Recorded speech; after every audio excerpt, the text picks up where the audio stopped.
Entonces, ya pueden ver la presentación, ¿cierto? Es la que está ahí en los videos.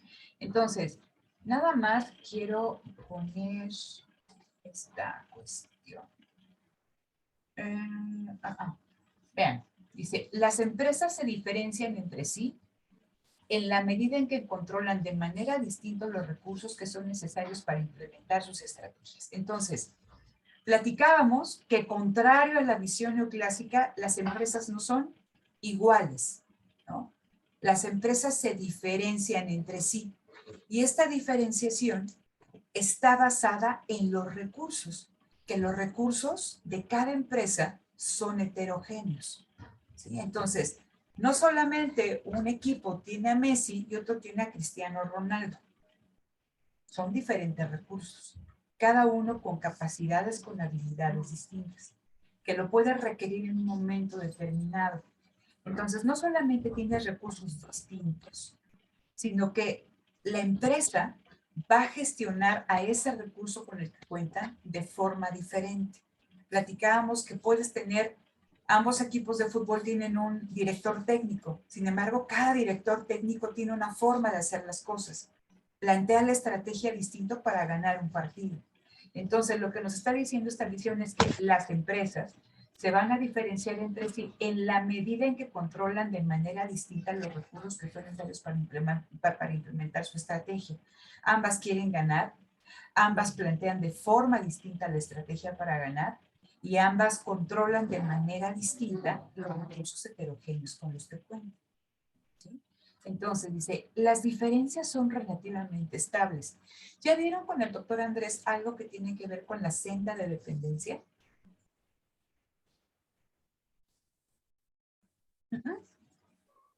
¿No? Ok. Entonces, a ver. De entrada debemos entender que las empresas son diferentes. ¿Eso sí queda claro por qué son diferentes las empresas? ¿Sí? ¿Para todos? Ok, entonces, las empresas son diferentes, tienen recursos diferentes, plantean estrategias diferentes, manejan de manera diferente los recursos. Pero nos dicen, estas diferencias van a ser relativamente estables a lo largo del tiempo. ¿Qué significa esto? Que las empresas, y esto lo vamos a ver más con Nelson y con Winter, ¿no? Que las empresas, y en esta cuestión que las empresas evolucionen y las empresas permanecen, a lo largo de su vida, ¿cómo le puedo decir? Productiva, o a lo largo de su historia, las empresas van tomando decisiones tecnológicas y van avanzando en un determinado tipo de conocimiento, ¿no? Entonces, ese conocimiento, esa especialización en algo, es lo que las va a hacer diferentes. Y esa diferencia, ¿no? Esas diferencias se van a, dice aquí, son relativamente estables a lo largo del tiempo. Les ponía el ejemplo la sesión pasada de las empresas farmacéuticas, ¿sí? Entonces tenemos empresas farmacéuticas que a lo largo del tiempo pues tienen toda un portafolio de productos, pero se especializan en medicamentos contra el cáncer o se especializan en medicamentos contra, por problemas gástricos o medicamentos hormonales. Entonces, no, eso no significa que dejen de hacer otro tipo de medicamentos, pero su conocimiento, ¿no? La fuerza de su conocimiento, lo que lo hace distinta, es cierto conocimiento en una área específica. Y como vas avanzando, te vas especializando más y más y más en ese ámbito. Entonces, lo veíamos en el caso de las vacunas. Y decíamos, ¿por qué algunas pusieron o fueron capaces de lograr vacunas de ARN mensajero y otras de otro tipo? Pues porque el conocimiento que han logrado a lo largo del tiempo, su fortaleza, les permitió obtener una vacuna con ARN mensajero, como es el caso de Moderna. En el caso de AstraZeneca, no, ahí fue distinto. En el caso de CanSino, ¿por qué? Porque el conocimiento que ha logrado, que ha generado, que ha tenido la empresa a lo largo del tiempo, le permitió dar esa vacuna que es para lo mismo, pero llegas por distintas vías, porque te especializaste en algo. Y a lo largo del tiempo te vas especializando, ¿no? Entonces, eso es importante. También las empresas se diferencian en su conocimiento, en cómo lo implementan. Siguiente cuestión, ¿no? Las empresas tienen diferentes dotaciones de recursos. Lo que decíamos, los recursos son heterogéneos. No es lo mismo tener a Messi que tener al, no sé, el fútbol, algún jugador, de Guatemala o mexicano que no está en estas grandes ligas ahí de competencia. Aunque jueguen en la misma posición, el recurso es distinto y va a tener un desempeño distinto. Y la empresa, en este caso el equipo de fútbol, va a tener diferentes perspectivas de crecimiento. Entonces, si tú tienes a Messi en tu equipo, le pagas lo que le pagas, no va a ser el mismo desempeño al jugador de la misma posición del Zacatepec. ¿Quién tiene más oportunidades para crecer? Pues la que tiene a Messi. Entonces, aquí en la empresa, las empresas tienen diferentes dotaciones de recursos, ¿no? Van a tener diferentes desempeños. Todo eso nos está explicando por qué las empresas son diferentes. Y las empresas van a tener, por tanto, diferente crecimiento. ¿Hasta aquí esto se entiende, chicos? ¿Sí? Entonces dice, para crecer, si la empresa quiere crecer, se tiene que ser capaz de aprovechar esto que está aquí, ¿no? La oportunidad productiva. Ahorita platicamos acerca de eso. Dice, si la empresa quiere crecer, debe aprovechar las oportunidades productivas. ¿Y quién tiene que identificar la oportunidad productiva? El empresario. ¿Vale? Por eso decimos que el empresario es crucial en el crecimiento de la empresa. Dice, las empresas buscan incrementar su beneficio económico, obtener un beneficio económico, que el capital invertido sea rentable, pero no necesariamente que ese capital sea el máximo, ¿no? Segunda cuestión, dice, es una teoría del crecimiento interno, endógeno, dice, porque aborda solo las causas internas que limitan o generan el crecimiento de la empresa. ¿Vale? ¿Se entiende entonces esto por qué es una teoría endógena? Pregunta de examen. ¿Sí, Armando? Te veo como con carita de duda. Sí, sí, pues sí se entiende. Porque, bueno, todos los recursos pues están dentro de la empresa. Y así como el Todos los empresario recursos. Ajá, adelante. que está dentro de la empresa es el que tiene que manipularlos para sacarles el mejor provecho y buscar las oportunidades correctas o a su alcance que le permitan hacer crecer a la empresa. Hacer crecer a la empresa, exactamente, ¿no? Entonces, lo que va a limitar o incentivar el crecimiento de la empresa son todos sus factores internos y cómo se gestiona. ¿Ok? Sin embargo, esto no quiere decir que la empresa no pueda crecer a través de mecanismos exógenos. Y aquí viene la integración vertical. Esta cuestión, dice aquí, las fusiones, ¿no? Que es cuando la empresa adquiere una empresa que no necesariamente está en el mismo ámbito de conocimiento que la empresa ha avanzado. A ver, hace, ¿cómo me explico? Por ejemplo, con toda esta cuestión de Facebook, ¿vale? Entonces, Facebook, Instagram eran empresas diferentes, ¿ok? Entonces, Instagram, si ustedes lo tienen, es una red social en la que las personas suben ahí fotografías, ahora ya las historias y todo lo demás.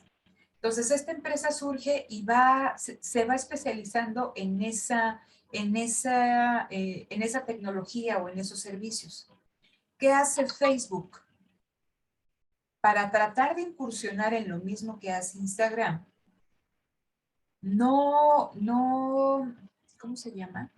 No empieza de cero, sino lo que hace es que adquiere la empresa y al adquirir la empresa, ¿no? entra en ese ámbito, entra en ese mercado, pero también se apropia de ese conocimiento que ha generado Instagram a lo largo del tiempo. Entonces la empresa crece. ¿Accede a qué? A recursos y accede a conocimiento. ¿Sí me explico? Entonces, mañana les voy a presentar aquí algunos ejemplitos, ¿no? De empresas que acceden a conocimiento en el cual ellos no lo han desarrollado y ese conocimiento les permite entrar en otros mercados. Recuerden que la empresa quiere crecer, quiere crecer, quiere crecer. Había una nota, y eso fue un ejemplo que les puse en un examen, a sus compañeros de trimestres anteriores de Bardal. Entonces, Bardal lo que hace es toda esta cuestión de aditivos, ¿no? Para los autos, etc. Entonces, Bardal se asocia, no necesariamente se compra, ¿eh? Se asocia con otra empresa, creo que era una empresa española, no recuerdo el nombre, pero esta empresa española también hacía cosas para autos, pero no necesariamente lo mismo que Bardal. Entonces, estas empresas se asocian y Bardal podía comercializar sus productos en España a través de toda la infraestructura que tenía la empresa y la empresa, ¿no?, española iba a empezar a comercializar su gama de productos con lo que hacía Bardal. Y aparte iban a sacar un producto nuevo, pero ya derivado de los esfuerzos de ambas empresas. Aquí estoy hablando de una asociación, pero cuando la empresa quiere incursionar en un mercado, para la empresa a veces es más rentable comprar que empezar de cero. Entonces, cuando tú compras, no solamente estás comprando la empresa, estás comprando los activos, pero también estás comprando el conocimiento. Y eso hace que la empresa crezca, ¿no? Entonces, esa es una vía de crecimiento exógeno a través de la fusión y de la combinación de dos empresas ya existentes. Entonces, en este caso tenemos el caso de Facebook. Y ahora Facebook tiene a Instagram. Entonces la empresa creció, fusionó y sí, o sea, ustedes siguen viendo a Instagram como el nombre como tal, pero es parte de Facebook. No sé si me explico con esta cuestión. Entonces, lo que dice la autora es que la empresa puede crecer sin hacer fusiones. ¿Sí? La empresa puede ir creciendo, incursionando en mercados, generando conocimiento propio, pero va a evolucionar a un determinado ritmo. Y si la empresa, ¿no?, se fusiona con otra, pues el ritmo de crecimiento, la tasa de crecimiento, pues va a ser más alta, porque ya no tienes que partir de cero, sino que te apropias con esa compra, ¿no?, de todo ese conocimiento, de los recursos productivos con los que cuenta esa empresa. ¿Eso queda claro, chicos? Entonces, lo que me gusta de esta lectura, les decía que es muy esquemática y que tiene estos cuadritos. Entonces, nos dan aquí, descripción general, dice, es contendiente al planteamiento económico neoclásico. ¿Qué quiere decir esto? ¿No? Que no está de acuerdo con los planteamientos neoclásicos. Dice, está interesada en la idiosincrasia. ¿Qué es idiosincrasia?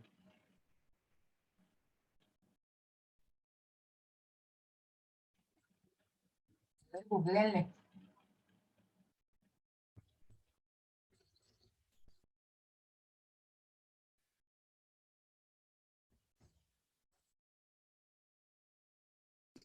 ¿No? Ya lo busqué y dice que es un modo que caracteriza algo, que lo distingue. Que lo distingue.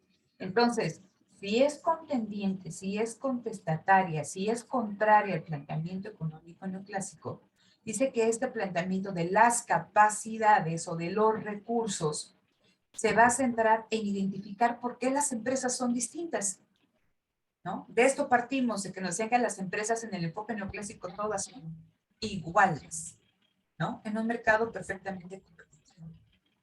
Entonces, está interesada en qué hace diferente a las empresas. A eso nos referimos con esta cuestión de idiosincrasia. Y nos hablan de la rivalidad entre las empresas. Entonces, recuerden que también nosotros discutimos en su momento en el planteamiento neoclásico de un mercado perfectamente competitivo, productores y consumidores son tomadores de precio. En este caso, la empresa es tomadora de precio, significa que toma el precio en el mercado, toma el precio establecido del mercado, no fija precios, no tiene ninguna influencia en el precio. ¿no? Entonces decimos, pues, en un mercado perfectamente competitivo no hay competencia. Todas tienen la misma escala, tienen acceso al mismo conocimiento, tienen acceso a la misma tecnología, ¿no? No pueden hacer nada que las diferencie, que les permite fijar un precio determinado. Entonces, ahí no hay competencia. Lo que ven aquí es que las empresas son distintas y que esas diferencias les va a dar distintas armas para competir. Y lo último, ¿no? ¿Qué está detrás del crecimiento de la empresa? Entonces, ese es el principio de su base conceptual. Y después vienen los supuestos y conceptos principales. Racionalidad limitada. Yo les decía, bueno, no les comento, luego les comento esto. Entonces nos dicen, los individuos no tienen esta racionalidad perfecta, tienen una racionalidad limitada. ¿Qué significa la racionalidad limitada? Ellos quieren maximizar, ¿no?, su utilidad, las empresas quieren maximizar su beneficio, pero su capacidad cognitiva no les permite vislumbrar todas las posibles vías, ¿no? Y pueden hacer asignaciones ineficientes y se pueden equivocar. Entonces, existe racionalidad limitada. Siguiente cuestión. Decíamos que lo que está detrás del crecimiento de la empresa, la postre, es el conocimiento. Y aquí venimos, y esto es muy interesante, en la cuestión del conocimiento, yo les platicaba que la empresa se tiene que apropiar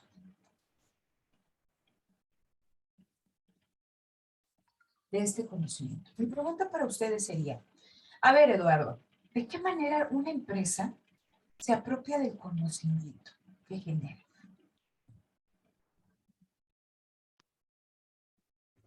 Podría ser a través de contratos con los trabajadores y Pero ¿cómo? pues ya ahí establecer que pues, es trabajador de esa empresa y por cierto tiempo y pues se apropiaría de su conocimiento.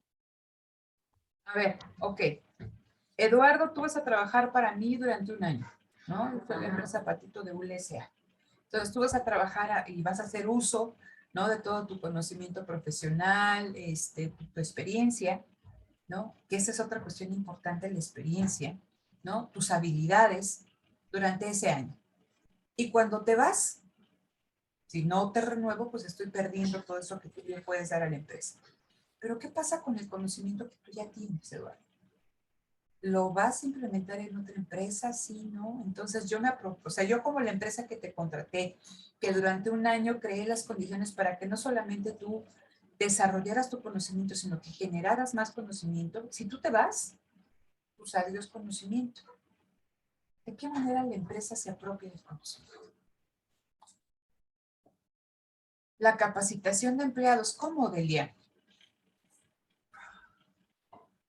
Pues, por ejemplo, si eso, o sea, se sabe que son buenos en las, no sé, por ejemplo, en alguna cosa, por ejemplo, ya lo decía en la clase pasada de matemáticas, como capacitarlos en ese enfoque, como en sus habilidades, capacitarlos con ello para que la empresa, con esas capacidades que tienen y con lo que les, cursos o que les den, la empresa adquiera más conocimientos y, por ejemplo, en algunos casos, por ejemplo, en tecnología, se dé un proceso de innovación.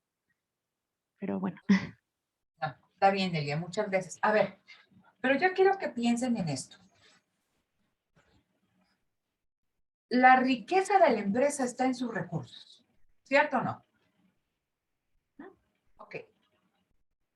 ¿Cómo le hace la empresa para apropiarse de todos estos, vamos a pensar, del capital humano, del conocimiento que genera el capital humano que está trabajando en la empresa?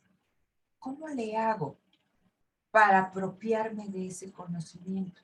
Porque si se va Eduardo, pues se va Eduardo, se va el conocimiento y la experiencia y todo el conocimiento que generó aquí dentro de la empresa. ¿Cómo le hago?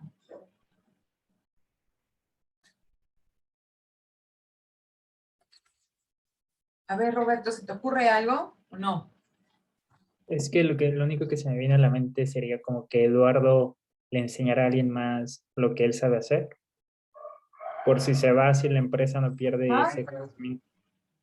Ok, ok, de eso platicamos ahorita. ¿Qué más? ¿Qué se les ocurre para que la empresa se apropie de ese conocimiento? Porque imagínense, yo le voy a decir, ¿sabes qué, Eduardo, vete a un curso de capacitación que dice Delia, ¿no? O vete a tomar un diplomado, una maestría, yo te lo pago. Tal, tal, tal. Estoy invirtiendo en el recurso, porque le estoy creando capacidades, ¿no? Le estoy permitiendo adquirir conocimiento que ya con lo que él sabe me puede dar un servicio de mucho mayor calidad en la que tiene actualmente y que yo lo voy a poder utilizar si la empresa tiene que enfrentar algún tipo de desafío, oportunidad productiva, etc. Pero ¿cómo le hago para apropiarme de ese conocimiento que está generando Eduardo?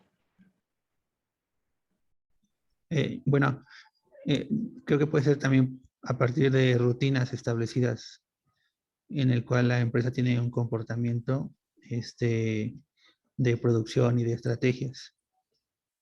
No, la rutina va por otro lado, Armando. Aquí con las rutinas está más hacia el planteamiento de Nelson y de Linde. Piénsenle, a ver, existen una serie de cosas. Imagínense entonces que yo invertí todo eso en el recurso humano, en Eduardo, y Eduardo se va.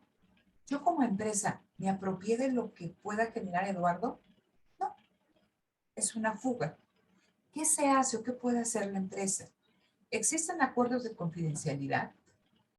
Existe también toda una cuestión de que todo lo que hace Eduardo, el conocimiento que se genera dentro de la empresa, se patenta.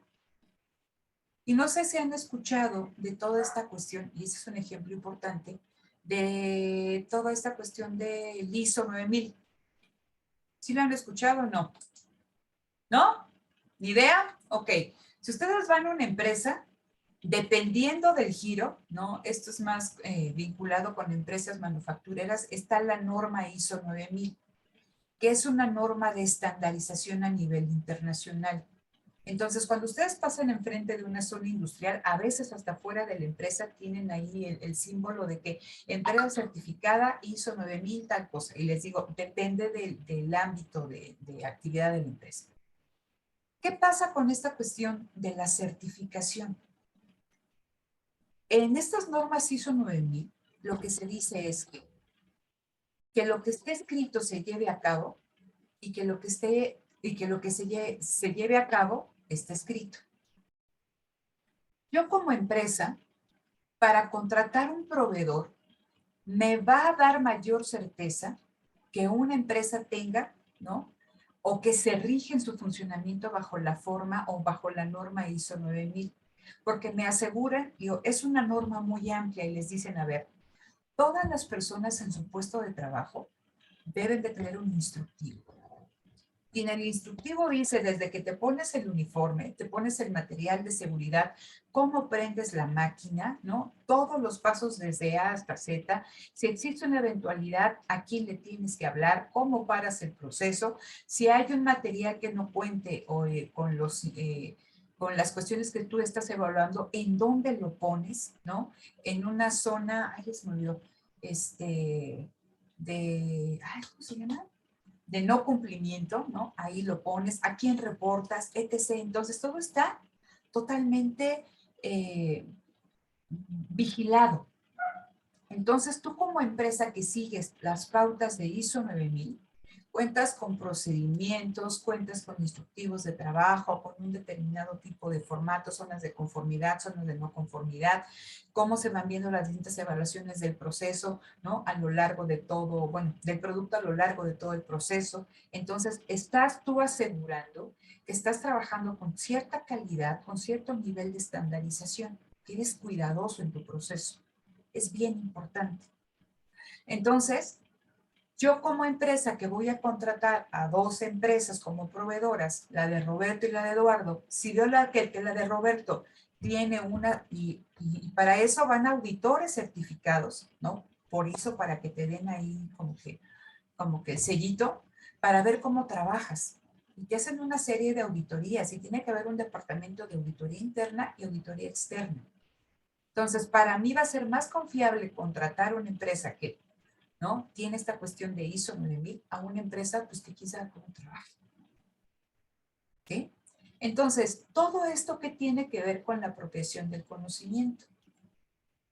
Yo era encargada o era responsable del departamento de calidad en una empresa del sector manufacturero que se dedicaba a la fabricación de suajes rotativos. Cuando trabajábamos, éramos proveedores de la empresa cartonera, ¿no? De industrias que hacían cajas de cartón. Éramos una empresa pequeña, ¿no? Y era muy caro tener acceso a esta certificación. Entonces, la empresa a la que nosotros le estábamos trabajando, ella capacitó a todo el personal y ella te daba el aval como de esa certificación, pero era, o sea, esta empresa, uno de nuestros clientes, nos hacía las auditorías a nosotros, X. Entonces, cuando yo llego, pues yo no tenía ni idea de qué se hacía en la área productiva. Y tenía yo que bajar con cada una de las personas y decirle, oiga, ¿y usted cómo hace esto? Y luego, ¿qué le pone? Y me decían, las plecas. Y es como, ¿qué carajo son las plecas? ¿No? Hagan de cuenta que es como un cilindro que parten a la mitad, un cilindro hueco que parten a la mitad. Y entonces, en estos rodillos, ¿no? Imagínense un rodillo, se le pone este cilindro de madera canadiense de maple hueco, que se hace un dibujo especial, que se van a poner diferentes cuchillas, y hay cuchillas que cortan y hay cuchillas que doblan. ¿Han visto ustedes las cajas de cartón sin armar, no? Entonces pasan las placas de cartón y estos rodillos están dando vuelta, vuelta, vuelta y cortan, ¿no? Donde tienen que cortar y marcan donde tienen que marcar y salen las cajas de cartón. Entonces, cuando yo llegué yo no tenía ni idea de qué se hacía ahí y bajaba con cada persona del taller y le decía, oye Delia, ¿y esto qué haces aquí? ¿Cómo lo haces? Y tal cosa, ¿cómo lo haces? Porque no había los instructivos de trabajo. Entonces, ¿qué sucede?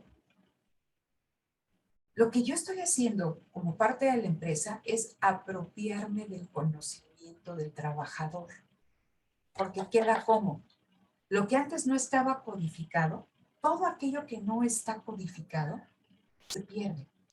No hay apropiación de este conocimiento.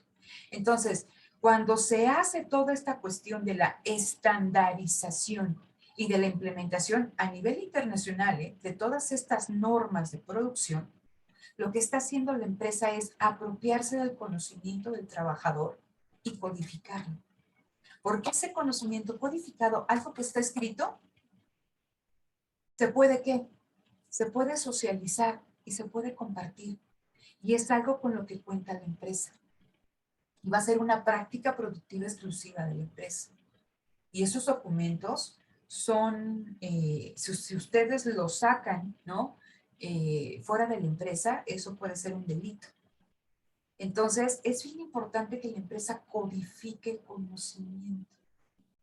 Todo aquel conocimiento que no está codificado, y ponía el caso de Eduardo, entonces, Eduardo es licenciado ya prácticamente en economía, lo mandé a tomar un diplomado en XY, aparte él ha tomado. Si yo no codifico lo que hace Eduardo, cuando se vaya Eduardo, eso se perdió y la empresa no se apropió de ese conocimiento. Recuerden cuál es la definición de empresa. La empresa es una depositaria de conocimiento. Entonces, a la empresa le interesa ¿qué? Apropiarse de ese conocimiento. No sé si me explico, chicos. Entonces, todo el conocimiento que no esté codificado se pierde. El objetivo de la empresa es codificar ese conocimiento, apropiarse del conocimiento, ¿no? Del trabajador. Si ustedes leen, ¿no? Toda esta cuestión del taylorismo. ¿Qué pasaba en el taylorismo? ¿Qué hacía Taylor? ¿No? Él hizo tiempos y movimientos en el taller. Entonces, Eduardo podía hacer las cosas diferente y era sumamente productivo, producía más que los demás. Entonces, ¿qué hago yo?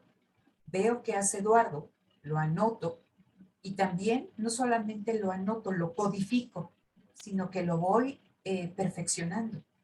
Y ya que lo tenga perfeccionando, si yo a Eduardo le tenía que pagar más porque era el que mejor hacía su trabajo, ahora ya no le tengo que pagar más. Porque eso, ¿no? Pues ya lo tengo codificado, ya lo tengo trabajado y lo socializo a todos los demás. Ahora lo que antes hacía Eduardo y que lo hacía distinto, va a ser la pauta común de trabajo para todos los trabajadores de esa área. Entonces la empresa codifica, ¿sí? Entonces en el taylorismo, Antes el trabajador, como les dije, decidía quién le compraba, cómo trabajaba, tenía el conocimiento, ¿no?, pleno de todo el proceso productivo. Cuando ingresa a la fábrica, únicamente ya hace una parte del proceso productivo, pero aún esa parte ya no tiene ni que pensar. Si yo ya tengo mi instructivo de trabajo, y les digo, qué lástima porque, híjole, hay un montón de empresas a las que podemos entrar a la planta y van a ver que forzosamente tiene que haber un instructivo de trabajo. El trabajador ya lo hace en automático, pero ahí está el instructivo. Entonces, ¿qué pasa con ese instructivo? Que la persona ya no piensa, únicamente ejecuta. Y la cuestión base del Taylorismo fue que separó, ¿no?, el pensamiento, el conocimiento del trabajador. Y el trabajador únicamente ejecutaba y quien planeaba era la administración. Estamos hablando de esto, de apropiación del conocimiento. Entonces, si la empresa no es capaz de apropiarse del conocimiento que se genera dentro de ella, la empresa no genera valor y la empresa puede desaparecer. ¿Sí se entiende, chicos? ¿O a alguien le queda duda por aquí? ¿No? ¿Vamos bien? Entonces, hay conocimiento dentro de la empresa codificado, pero también sigue existiendo conocimiento no codificado. ¿Por qué? Porque es costoso codificar. Y les decía, yo bajaba, cuando me tocó implementar dentro de la empresa toda esta cuestión del sistema de gestión de la calidad bajo la norma ISO 9000, y bajaba con la gente de taller, ¿no? Y les decía, a ver, explícame. Y empezaba ahí a hacer mis instructivos de trabajo y mis procedimientos, etc. Y eso es costoso. Estoy hablando de una empresa pequeña. Ahora imaginen implementar todo un sistema de gestión de la calidad en una empresa mediana, grande. Es costoso. Y hay conocimiento que queda y que no se codifica. Ahora, aquí hay una cuestión importante. Hablábamos de la experiencia. La experiencia es conocimiento, sí, pero es un conocimiento que no está codificado y que tampoco es transferible. Ustedes pueden transferir su experiencia, ¿no? Les pongo un ejemplo, ¿no? Entonces, a mí toda esta cuestión de la manejada no me gusta, ¿no? Entonces, yo salgo con mi esposo y toda esta cuestión y él casi con el dedo le da vuelta ahí al volante, ¿no? A mí me cuesta mucho. Y a pesar de que me dice, a ver, aquí en esta forma le das así todo lo demás, no me puede transferir su experiencia. Entonces, cuando un recurso se va fuera de la empresa, también se lleva su experiencia y se lleva este conocimiento que no está codificado ni está transferido, o sea, ni es transferible. Decía su compañera algo que era interesante de el aprender haciendo o el learning by doing que se hace mucho dentro de las empresas. Que el jefe del taller les va enseñando a los demás cómo hacer las cosas, ¿no? Les puede dar tips, ¿no?, de cómo hacer las cosas y que él tiene este conocimiento gracias a que lo ha repetido a lo largo de su vida mucho tiempo. Pero se va él y a pesar de que te transmitan ciertas cosas, no te pueden transferir al 100% la experiencia. Entonces, la experiencia también es conocimiento, no codificado ni transferible. Entonces, es bien importante cómo se ve el recurso productivo, como una inversión o como un costo. ¿Cuál es lo común en las empresas?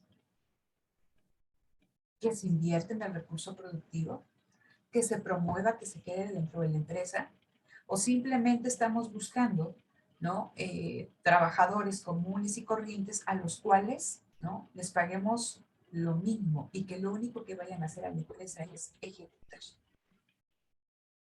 Esto va a tener, como decía Boyer, resultados diferentes para la empresa. En las empresas japonesas, y está toda esta cuestión de los círculos de calidad, llegas en la mañana y haces reuniones de 5 minutos para que los jefes sepan, ¿no?, en qué está cada departamento. Y luego están las reuniones de círculo de calidad. ¿Eso qué significa? Que toda la gente dentro de las diferentes áreas lo que hacen es identificar, ¿no?, áreas de mejora. Y no solamente identificas en tu área en qué puedes mejorar, sino que tú tienes que proponer en qué mejorar.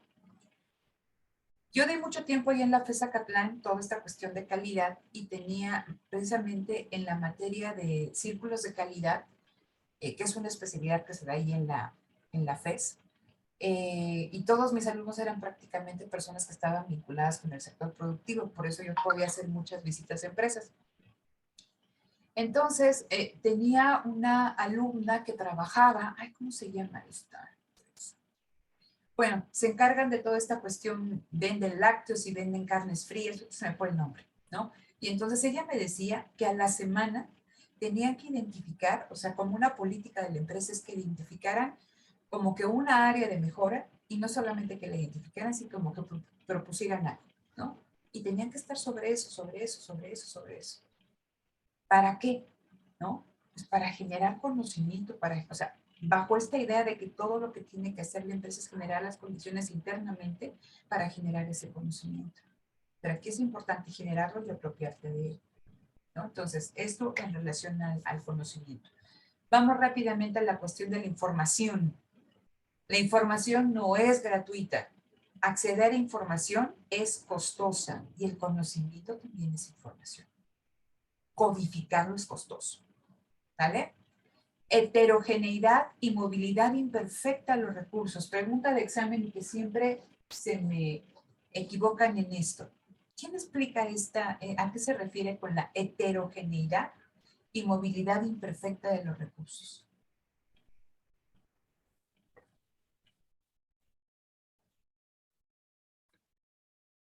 A ver, Delia. ¿Qué entiendes por heterogeneidad y movilidad imperfecta de los recursos? Pues bueno, según yo entiendo que la heterogeneidad es como el complemento de que toda la empresa tiene que ser una, conectarse en una sola porque dan la pauta de la producción y que todo el conocimiento se quede en una de esas. Entonces, con eso no va a haber una movilidad, pero no va a ser imperfecta porque no vamos a conocer lo de las otras empresas, sino solamente lo que se tiene de la empresa. Entonces no va a ser perfecto porque no conocemos lo de las otras empresas, lo de los agentes y diferentes cuestiones de conocimiento. Bueno, eso es lo que entendí, porque se da como una información, se da a codificar la información. Roberto. Yo lo entiendo que la heterogeneidad son como las diferencias de los recursos, en este caso como los trabajadores, como volviendo al ejemplo del equipo de fútbol, que puede existir una heterogeneidad porque no todos van a tener las mismas capacidades que por decir como Messi, que usted mencionaba.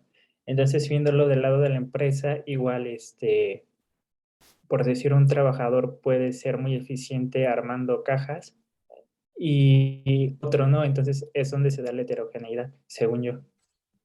Ok, perfecto, Roberto, muchas gracias. A ver, pongamos atención, Delia. Bien, dice heterogeneidad y movilidad imperfecta de los recursos. Recursos, ¿no? Humanos, físicos, tecnológicos, ¿sí? Productivos, patentes, o sea, intangibles, marcas, patentes, etc. ¿Ok? Lo que nos decía la postura neoclásica es que todos los recursos productivos que tenían las empresas eran iguales, eran los mismos. La empresa A tenía el mismo conocimiento que la empresa B. La empresa A tenía la misma tecnología que la empresa B. La empresa A tenía la misma escala operativa que la empresa B. ¿Sí? Eso es homogéneo. Todo es igual. Pero aquí es bien importante que nos dicen que los recursos con los que cuentan o que los recursos que cuenta cada empresa son distintos a los de la empresa enfrente. Los recursos son diferentes. Segunda cuestión, que es lo que decía Roberto. Segunda cuestión, movilidad imperfecta de los recursos. Bajo el enfoque neoclásico, tú puedes poner un recurso en diferentes actividades y el recurso tiene la capacidad de desempeñarse en estas diferentes actividades. O sea, yo puedo tener a Eduardo trabajando en mercadotecnia, en ventas, en producción, en planta, en finanzas, y para todo sirve ese recurso. Tiene movilidad perfecta. Lo que aquí nos dicen es que, dado que los recursos son distintos, a alguien que tiene una habilidad, tiene un conocimiento, tiene una experiencia en el área de tesorería, no lo puedo llevar a planta. ¿Están de acuerdo? Entonces, los recursos no solamente son distintos, sino que no tienen esa movilidad perfecta, tienen una movilidad imperfecta, porque están especializados en algo. Yo no puedo poner, imagínense, L'Oreal, ¿no? Que tiene ahí una de estas narices muy famosas ahí para toda esa cuestión de los perfumes, que están creando los perfumes, y que es una persona que toda su vida ha estado entrenando su nariz para identificar ciertos aromas y estar creando. No lo puedo llevar a que, a que se vaya ahí a la planta para estar mezclando, no sé, alcohol con base de shampoo.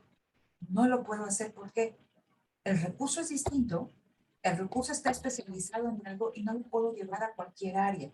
A eso se refiere con movilidad imperfecta, Delia, ¿no? Por eso me interesa preguntarles si entienden, porque a veces como que la idea que ustedes conciben no tiene nada que ver con esa cuestión. Eso está relacionado con los recursos, ¿no? Los recursos son distintos y no los puedo poner, ¿no? En cualquier área así por así. Y esto pues también es costoso para la empresa, porque imagínense lo que le pagan, ¿no? O sea, de verdad, los sueldos que se les paga a estas narices es de no creerse, ¿no? El sueldo que le pagas a Messi o que le pagas a Cristiano Ronaldo porque haga una genialidad en un partido es de no creerse. Es costoso para la empresa tener cierto tipo de recursos tan especializados. O la especialización es costosa. ¿Sí?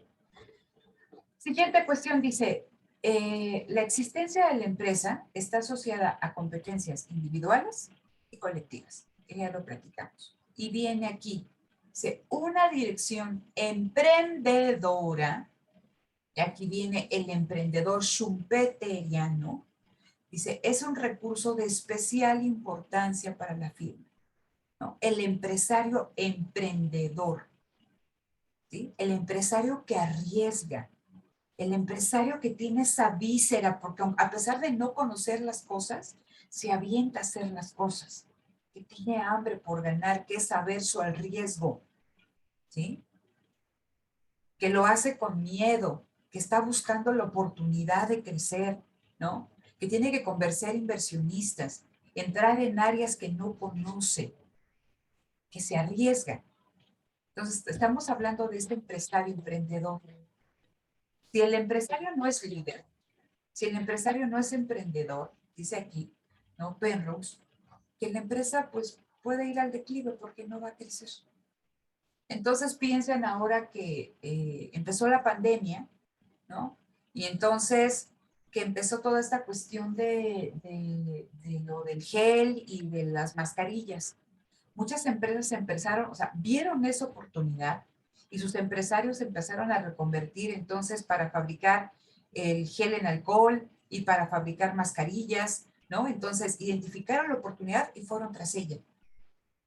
Y dentro, o sea, cuando fueron los primeros, ¿no? Se quedaron con una parte importante del mercado, hicieron ventas importantes. Y luego empiezan a llegar, ¿no? Los que hacen las cosas similares. Entonces ya más o menos, pues ahora ya hay muchas empresas que te fabrican mascarillas que en un primer momento escaseaban o que no había el gel, ¿no? Entonces ya hay un montón de empresas que hacen gel. Pero esos empresarios que identifican la oportunidad productiva y que llegan primero son los que se benefician. Entonces la empresa crece, incursiona en otros ámbitos y genera conocimiento nuevo. ¿Sí se entiende esta cuestión? Entonces, así tiene que ser el empresario en esta visión. No solamente ver precios relativos y más K y más L o menos, más ahí, ¿no? No este autómata de la teoría neoclásica, sino alguien que propone, que genera el cambio. Entonces, en esta búsqueda del cambio, el cambio está peleado con el equilibrio. Y por eso nos hablan aquí que lo normal es el desequilibrio. Y en el desequilibrio estamos hablando de que existe la incertidumbre. Ah, bueno, perdón, aquí lo tengo por marcado.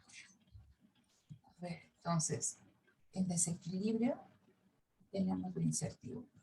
Entonces, la empresa se mueve en un entorno incierto, dinámico, cambiante, ¿no? La empresa haciendo las cosas diferentes. Entonces, pues ya nada más aquí, definición de empresa rápidamente, colección de recursos, depósito de conocimiento, en la medida en que los recursos poseen competencias individuales y son capaces de proporcionar servicios distintos. Empresa, conjunto de recursos productivos cuya forma de emplearse y disponerse depende de una decisión administrativa. Regreso al equipo de fútbol. Es una colección de recursos, 11 jugadores que tienen habilidades, historias distintas, ¿no? Que el director técnico plantea su estrategia y va a tener servicios diferentes. Es lo mismo con la empresa. Colección de recursos heterogéneos, ¿no? Que van a seguir la estrategia que dicte un empresario y por lo tanto van a tener servicios distintos, van a ser capaces de tener servicios diferentes. Entonces puede ser que yo tenga el mejor recurso, pero si el empresario no es un líder, no es alguien que te jale, que diga yo lo voy a seguir, ¿no? Si no genera compañerismo, camaradería, estar, que le compres, ¿no? Que realmente vas a hacer crecer a la empresa, pues la empresa no crece a pesar de que tengas el mejor recurso. Entonces es bien importante el empresario, ¿no? Y finalmente dice una unidad autónoma de planificación administrativa. Y regreso aquí, ¿por qué planificación administrativa? Porque todo lo que haga la empresa lo decide ¿quién? Este changuito que se llama empresario, ¿no? Cuyas actividades están relacionadas y coordinadas por planes estructurados que consideran a la empresa como todo. Entonces es un enfoque sistémico. Y el objetivo principal, acrecentar los beneficios a largo plazo mediante el crecimiento de la empresa. ¿Sí? Si la empresa permanece, ¿no? Si la empresa evoluciona, es que está creciendo. Entonces hay que acrecentar los beneficios a largo plazo. No me interesa el corto plazo. Yo veo a la empresa en una perspectiva, ¿no? De largo aliento. ¿Dudas hasta aquí? No. Ok. Entonces, de su cuestionario 1, ahora sí. Esos son los planteamientos principales, lo que yo quería ver. Entonces, ¿dudas de su cuestionario 1?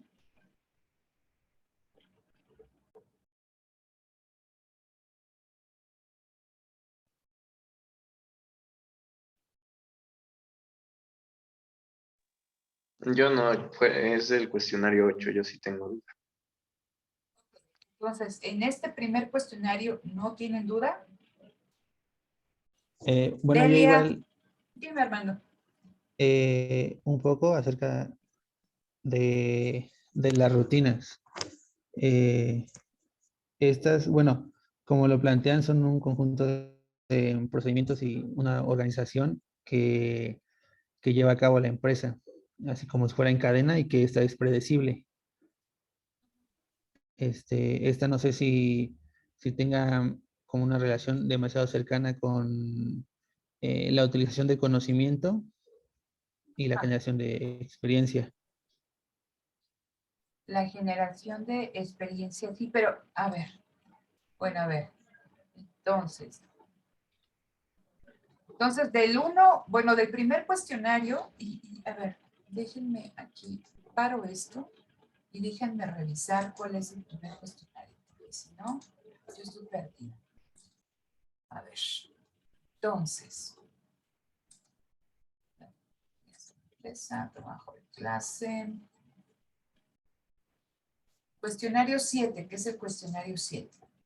Entonces, en el cuestionario 7, fíjense, aquí me hablan de la empresa, me hablan de las rutinas organizacionales, habilidades individuales con que son análogas, me hablan de memoria organizacional, organización de la empresa, estrategia, estructura de la empresa, capacidades fundamentales, maleabilidad, costos de modificación, características, nadie tiene duda de eso. Bueno, Y luego en el 8, aquí ya Yo sí, hablan profesor, de... en el 7. Ujú. Con A el ver. concepto de memoria organizacional.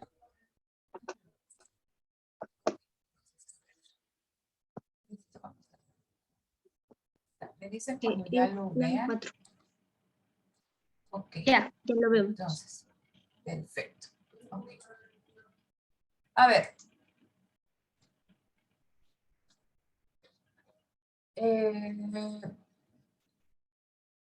Cuestión importante cuando vemos esta visión de la empresa evolutiva y cuando vemos esta cuestión de la empresa basada en las capacidades o en los recursos, es lo siguiente. Dice, en la evolución de la empresa, los recursos van ganando experiencia y van siendo mejor aprovechados. ¿Qué nos dice? La empresa Ford, ¿no? Surgió en 1900, ¿no? Y tenemos 2022 y sigue Grupo Ford. La empresa ha evolucionado. Los recursos con los que cuenta la empresa, tanto humanos, ¿no? En este caso, vamos a pensar en el recurso humano, han ganado experiencia. No significa que alguien que está trabajando actualmente en Ford empezó en 1900, sería una burrada decir eso, ¿no? 100 y tantos años. Pero ese recurso se beneficia del conocimiento que ha gestado la empresa a lo largo de ese más de un siglo de existencia. ¿Sí me explico? A eso hace alusión esta cuestión del recurso heredado. El conocimiento es un recurso y este recurso se genera dentro de la empresa y si la empresa se apropia de él, se puede heredar a los recursos nuevos, si lo quieren ustedes ver. Entonces dice, en la evolución de la empresa, yo pondré aquí, la empresa genera conocimiento y ese conocimiento al ser parte de la empresa es un conocimiento organizacional. No es el conocimiento de Stacy o de Delia. Si está codificado y si va quedando en las prácticas de trabajo de la empresa, se va generando un conocimiento organizacional. Si de repente llega Eduardo y le dan un instructivo de trabajo, ese instructivo de trabajo se ha hecho a lo largo del tiempo y partió desde el primer instructivo de trabajo. Entonces, cuando a ti te dan un instructivo de trabajo que ha sido resultado de prueba y error, lo que estamos viendo es conocimiento que se va afinando, que se va mejorando y que te lo den a ti, ¿no? Una forma de hacer las cosas significa que ha probado su valía para hacer frente a ciertas situaciones. A ver, hay un capítulo de Friends, ¿no? Donde ponen ahí a Phoebe que va a trabajar para una empresa que vende, creo que toner, ¿no? Entonces hablas por teléfono y dice, oiga, habla, Planita, te estoy hablando con el encargado de tal cosa. No, pues que sí, ¿no? Es que nosotros vendemos toner y el otro ya que se está suicidando, es que yo no quiero toner. Entonces tiene allí el instructivo y dice, si no quiere toner, ¿qué le tienes que decir? ¿No? Y es que tal cosa, pero si te dice esto, pasa a la página tal, ¿no? Entonces que ya cuando está buscando que se quiere suicidar, pues ya no encuentran ni qué decirle, ¿no? Entonces, cuando ustedes reciben un instructivo de trabajo, ¿no? Cuando hay un procedimiento para hacer cierto proceso dentro de la empresa, no es un proceso, no es un instructivo que salió de la nada. Es algo que te dicen, a ver, si presentas tal situación, haz esto. Porque ya ha demostrado, ¿no? Ese comportamiento, y a eso vamos con esta cuestión de la rutina. ¿Qué es una rutina? Es un comportamiento que realizas de manera sistemática para resolver una situación. Entonces, ante una situación que se presenta o que enfrenta la empresa, y ya hay un conocimiento organizacional que dice cómo resolver cierta situación, lo único que tú tienes que hacer es que hacerlo de esa forma.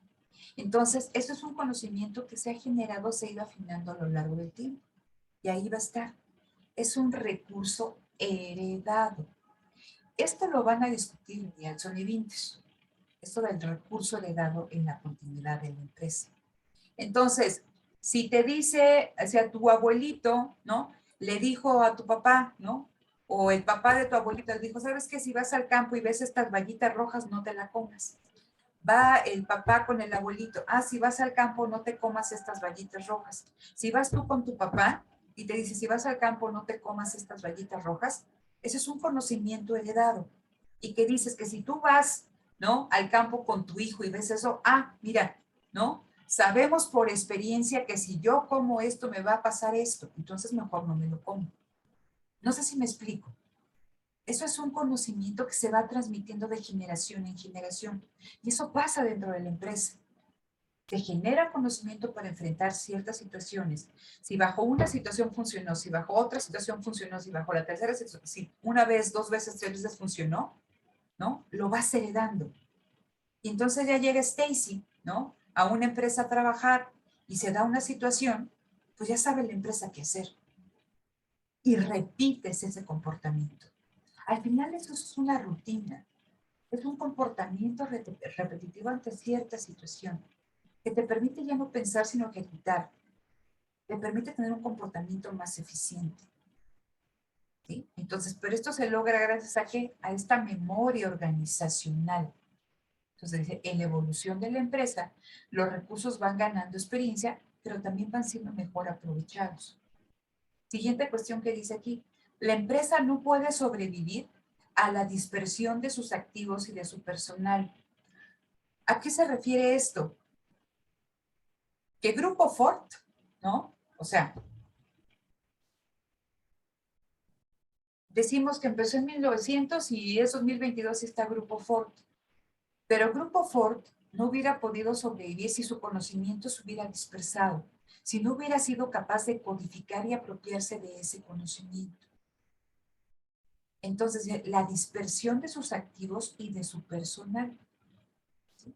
Vamos a esta cuestión de las rutinas. Dice, en ausencia de dirección, la empresa puede seguir realizando actividades rutinarias. Entonces, a ver, ante una situación, imagínense, van a desayunar.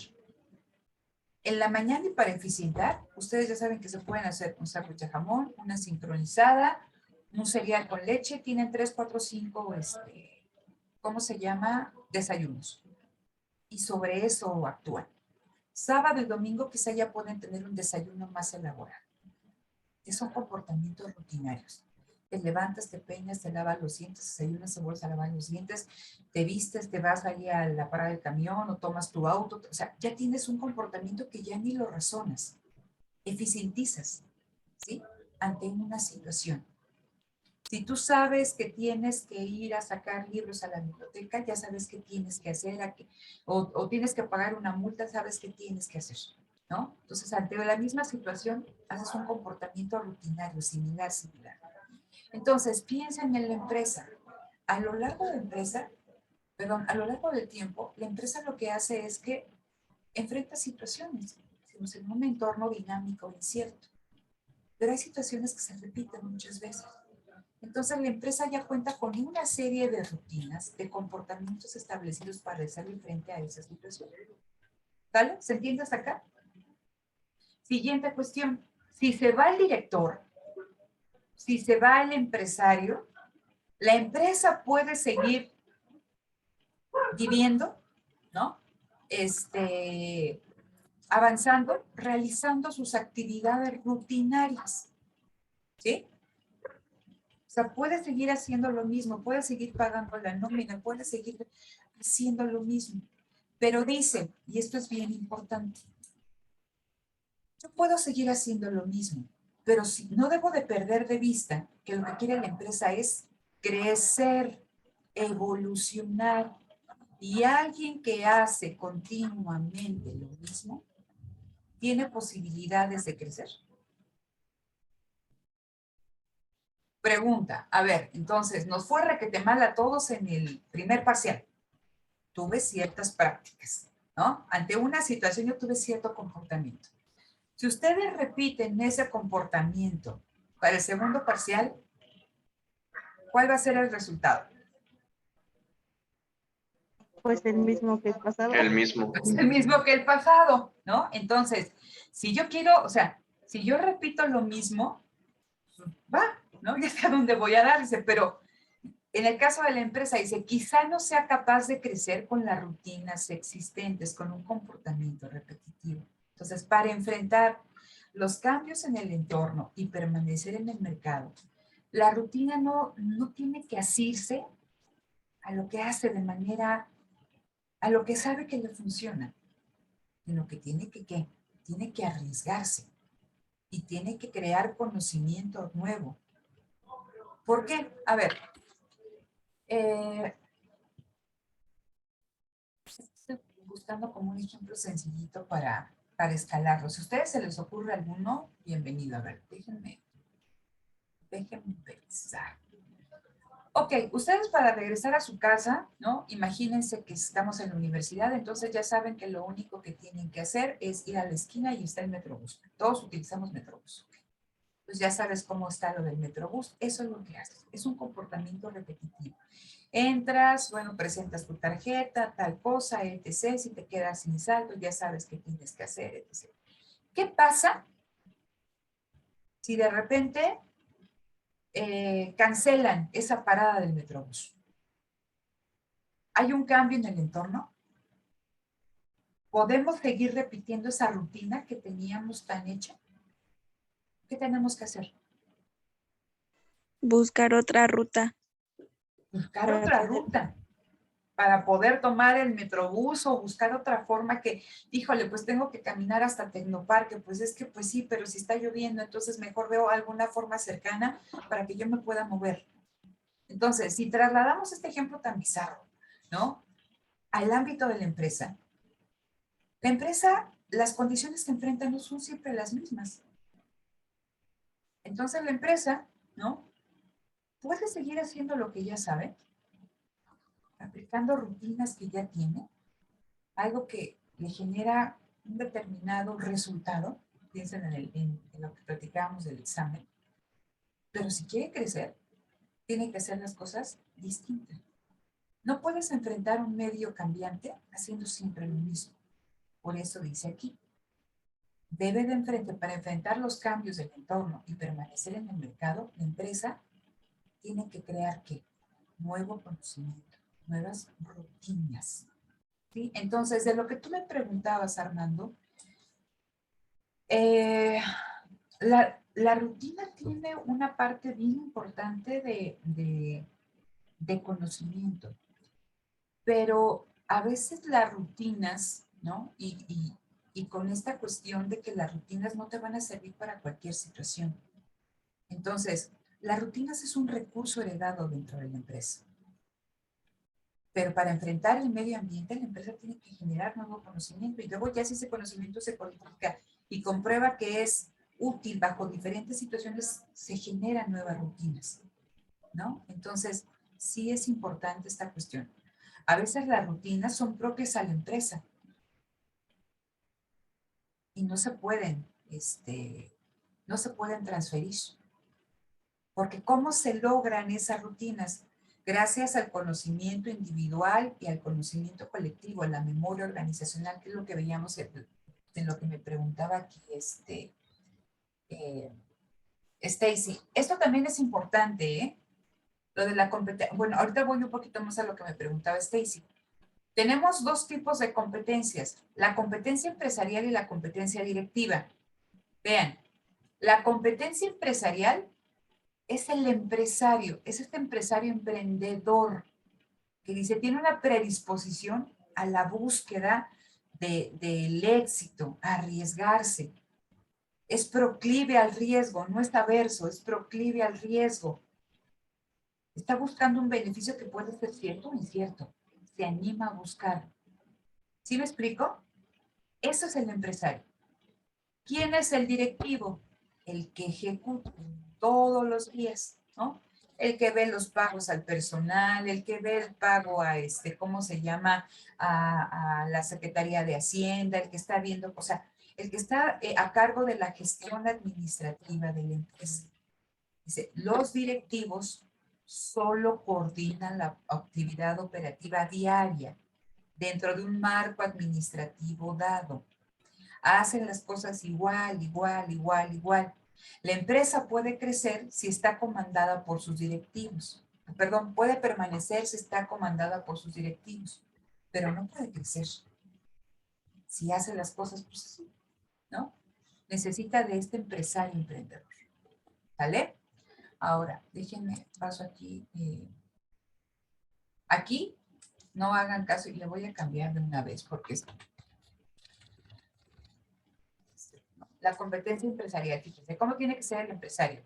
Imaginativo, buscar oportunidades, asumir riesgos, ser líder, ¿no? Que infundas confianza no solamente a la gente de tu empresa, sino fuera, que obtengas fuentes de financiamiento. Dice, mentalidad imperialista, o sea, esta mentalidad de ganar y que también tengas experiencia. Por eso les decía, si me ponen a mí ¿cómo se llama? A dirigir al Real Madrid, pues lo mismo que si tuviera yo a los abejitas de Azcapotzalco, ¿no? Porque no tengo ni idea de cómo plantear un partido de fútbol. Si no tengo experiencia, como director técnico, les digo, tenga las abejitas o tenga Real Madrid, los dos no ganan, ¿no? Bueno, quién sabe, igual las abejitas sí, ¿no? Entonces, la experiencia es bien importante para el empresario. Y también esta experiencia se va forjando a lo largo del tiempo y por eso es importante que si yo ya tengo a José Armando que ha tenido esta experiencia dentro de la empresa a los 10 años, pues que se quede aquí, que no se vaya a otro lugar para aprovechar todo eso que ya sabe. ¿Sí? Entonces dice que sea versátil, lo que les decía con esta cuestión de la pandemia. A ver, ¿puedo reconvertir esto para vender máscaras de estas? Ah, pues sí. ¿Puedo generar gel? Ah, pues sí. Y empiezas, ¿no? Incursionar en nuevos mercados, líneas de producción. Entonces, este tipo de empresario, por eso dicen, es el que limita o posibilita el crecimiento de la empresa. Y esto es bien importante, ¿vale? Ahora, rápidamente, porque ya se nos está acabando. Vean, límites al crecimiento de la empresa. El único límite real es la capacidad, dice aquí, ¿no? Directiva. Aquí es empresarial.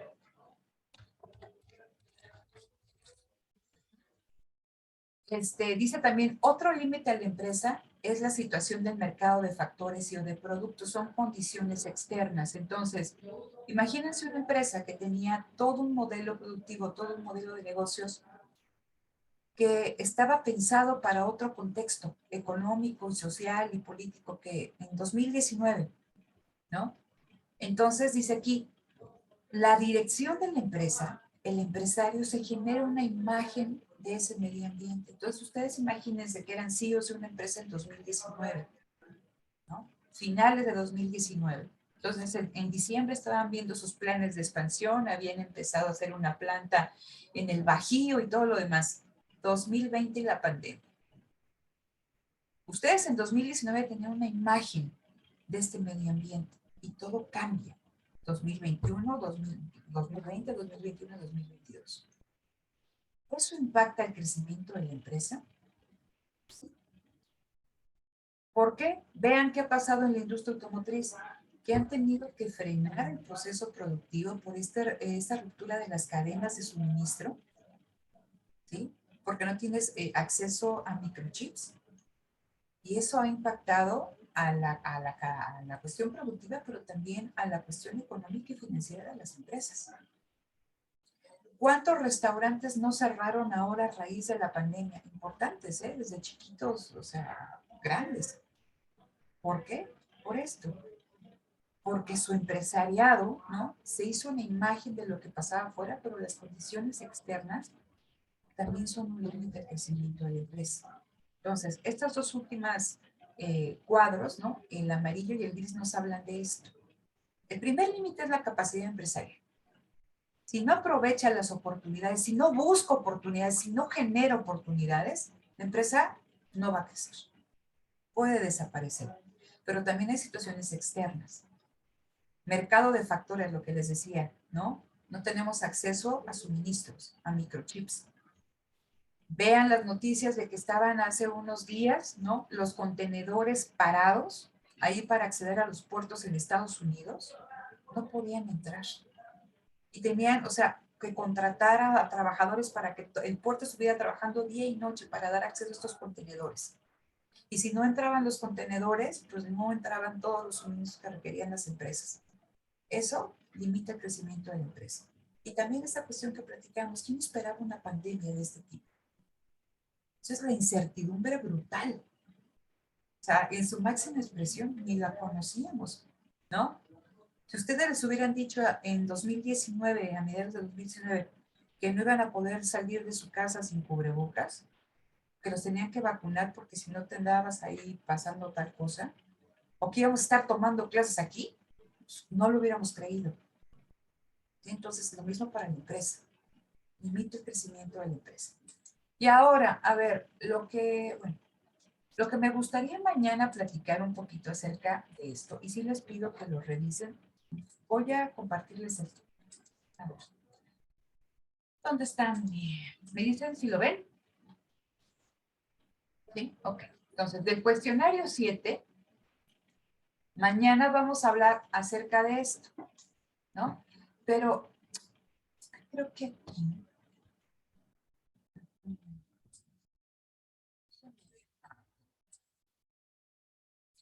Es que estos...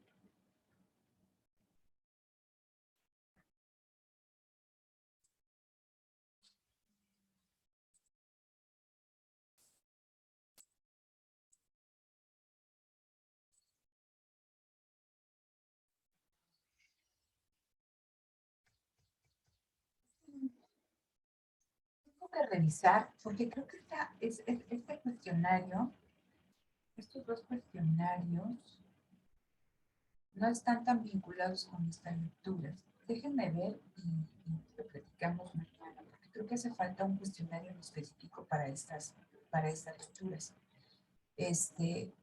Pero mañana les digo, ¿sale? Porque como que no me resultan lógicas algunas preguntas que no vienen aquí. ¿Va? Entonces, yo mañana les digo. Ya estamos prácticamente terminando el trimestre. También por la tarde voy a subir las 2 últimas lecturas para que podamos ahí platicarlas y las empiecen a revisar. Pero sí, déjenme ver aquí porque tengo dudas con estos dos cuestionarios, ¿no? Que hay algo como que no me checa, ¿no? Pero mañana lo vemos, ¿ok? Entonces, bueno, de aquí de lo que hemos platicado, ¿ha quedado más o menos claro? ¿Cómo estás, Stacy? Te veo ahí como cansada. ¿Vas mejor? ¿Cómo estás? Me siento un poquito mal, profesora. Lo que pasa es que tengo gastroenteritis. Entonces yo creo que voy a ¿Fuiste ir al al doctor. tratamiento? Sí, ya fui, pero me volví a sentir mal otra vez. Ay, Stacy. No, pues trátate. Si puedes, sí ve al médico, porque sí es bastante Sí, complicado. yo creo que ahorita ya voy a ir. Ok. A ver, bueno.